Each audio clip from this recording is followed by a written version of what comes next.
روزے کے بارے میں جو سوال بہت زیادہ پوچھے جاتے ہیں، الٹی آ گئی ہے، ابکائی آ گئی ہے، اس سے روزہ تو نہیں ٹوٹا، انجیکشن لگانا ہے، چوٹ لگ گئی ہے، خون نکل گیا ہے، خون لگانا ہے، انہیلر لینا ہے۔ تو الٹی آنے سے روزہ نہیں ٹوٹتا۔ الٹی آنے سے روزہ اس وقت ٹوٹے گا جب دو شرطیں پائی جائیں گی۔ ایک یہ کہ الٹی منہ بھر کر ہو، بہت زیادہ، اور منہ بھر کر الٹی ہوئی اور آپ نے اس کو نگل لیا، تو نگلنے سے روزہ ٹوٹ جائے گا۔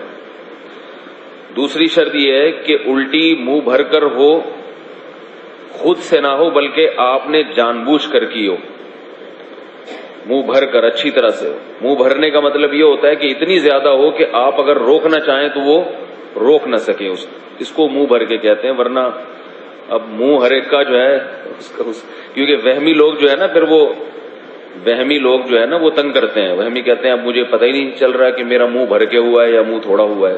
تو بھائی اب منہ تو آپ کا اپنا ہے، میں تھوڑی پتہ لگا سکتا ہوں کہ آپ کا منہ بھرا ہے کہ نہیں بھرا۔ اس کا ایک فقہا نے ضابطہ بیان کیا ہے کہ اتنا کہ منہ میں روکنا اس کو ممکن نہ ہو۔ تو چھوٹی موٹی ابکائیاں آتی ہیں، چھوٹی موٹی الٹیاں آتی ہیں، یہ اگر نگل بھی لیں تو بھی روزہ نہیں ٹوٹتا۔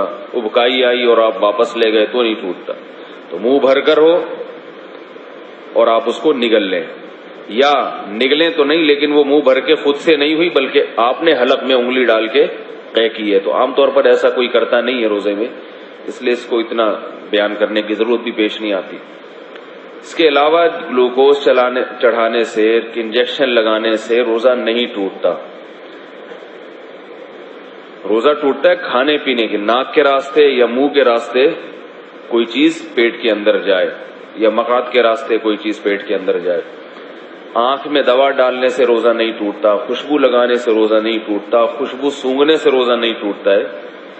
کان میں دوا ڈالنے سے روزہ ٹوٹتا ہے یا نہیں، اس میں علماء کا اختلاف ہے۔ پہلے جو ہمارے فقہاء ہیں انہوں نے لکھا ہے کہ کان میں دوا ڈالنے سے روزہ ٹوٹ جاتا ہے۔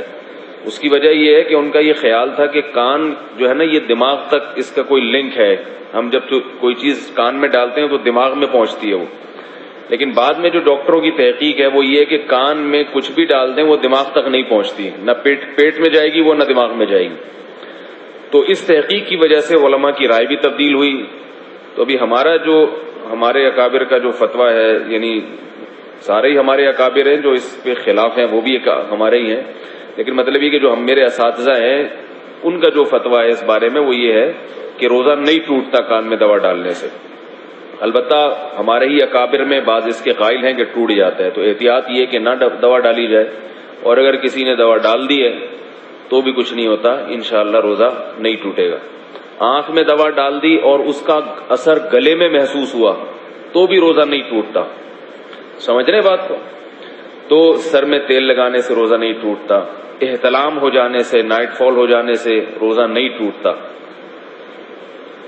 زوجہ کے قریب کوئی شادی شدہ آدمی گیا اور ڈسچارج ہو گیا تو روزہ ٹوٹے گا، ڈسچارج نہیں ہوا تو اس سے بھی روزہ نہیں ٹوٹتا۔